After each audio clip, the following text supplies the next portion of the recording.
Poultry শিল্প ও ছাগল সংক্রামক রোগ প্রতিরোধে এভিয়ান ইনফ্লুয়েঞ্জা ও গোট পক্সের ভ্যাকসিন দেশি উৎপাদনের পথে এগোচ্ছে বাংলাদেশ। প্রাণী সম্পদ গবেষণা ইনস্টিটিউটের উদ্ভাবিত এই দুই ভ্যাকসিনের সিড হস্তান্তর করা হয়েছে প্রাণী সম্পদ অধিদপ্তরের কাছে। আর এর মাধ্যমে বাণিজ্যিক উৎপাদনে গেলে বছরে হাজার কোটি টাকা সাশ্রয় হতে পারে বাংলাদেশের বলে মনে করেন মৎস্য ও প্রাণী সম্পদ মন্ত্রী আমিনুর রশিদ। বলেন, এখন দেশের ল্যাবেই উৎপাদন হবে এই ভ্যাকসিন দুটি। পোল্ট্রি শিল্পের কারণে কম দামে ও সহজে আমিষ পাচ্ছে দেশের মানুষ। এক্ষেত্রে বড় বাধা রোগবালাই, বিশেষ করে এভিয়ান ইনফ্লুয়েঞ্জায় আক্রান্ত হলে মুরগির ডিম উৎপাদন 14 থেকে 70% কমে যায়। এর প্রভাব পড়ে খামারির আয়, ডিম মাংস সরবরাহ ও খাদ্য নিরাপত্তায়। এ ধরনের রোগ প্রতিরোধে ভ্যাকসিন আমদানির জন্য 2024-25 অর্থবছরে সরকারকে খরচ করতে হয়েছে 900 কোটি টাকার বেশি।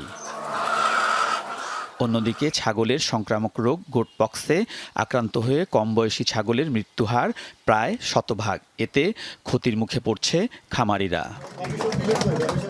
পোল্ট্রি ও ছাগলের জন্য সংক্রামক এসব রোগ প্রতিরোধে দেশীয় স্ট্রেইন ব্যবহার করে এভিয়ান ইনফ্লুয়েঞ্জা ও গোট পক্সের দুটি ভ্যাকসিন উদ্ভাবন করেছে প্রাণী সম্পদ গবেষণা কেন্দ্র BLRI। বাণিজ্যিকভাবে উৎপাদনের জন্য ভ্যাকসিন সিট তুলে দেয়া হলো প্রাণী সম্পদ অধিদপ্তরকে।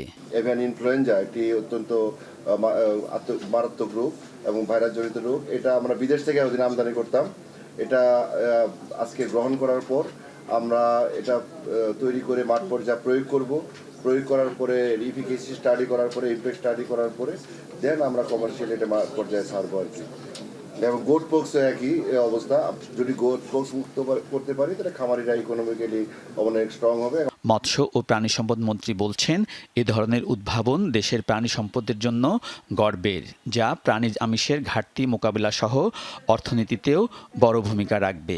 আজকে যে উদ্ভাবন এখানে এসেছে এটা নিঃসন্দেহে অনেক অনেক অনেক প্রশংসনীয়। এই ভ্যাকসিন অত্যন্ত গুরুত্বপূর্ণ ব্যাপার, বাট আমরা এটাকে আমাদের আগে 100% ইম্পোর্ট হতো। আগামী দিনগুলিতে আমরা আমাদের ল্যাবেই বা আমাদের ফ্যাক্টরিতেই প্রোডাকশন করার প্রস্তুতি নিচ্ছি। মন্ত্রী বলেন, সরকার এমন গবেষণায় গুরুত্ব দিচ্ছে, এক্ষেত্রে অর্থের সংকট হবে না। গভর্নমেন্ট যত টাকাই খরচ হোক, গভর্নমেন্ট নিজে এটা কন্ট্রোল করার প্রস্তুতি নিচ্ছে এবং আমাদের প্রচুর ল্যান্ড আছে, ল্যাব আছে, সম্পূর্ণ ল্যাব আছে, অত্যন্ত আধুনিক ল্যাব আছে। আমিনুর রশিদ বলেন, শুধু খাদ্য নয়, নিরাপদ খাদ্যেও স্বয়ংসম্পূর্ণ হতে চায় বাংলাদেশ। সেই লক্ষ্যে নানা পদক্ষেপ নিচ্ছে সরকার। ইনশাল্লাহ আমরা এগিয়ে যেতে সক্ষম হব। আলমগীর স্বপন, যমুনা নিউজ, ঢাকা।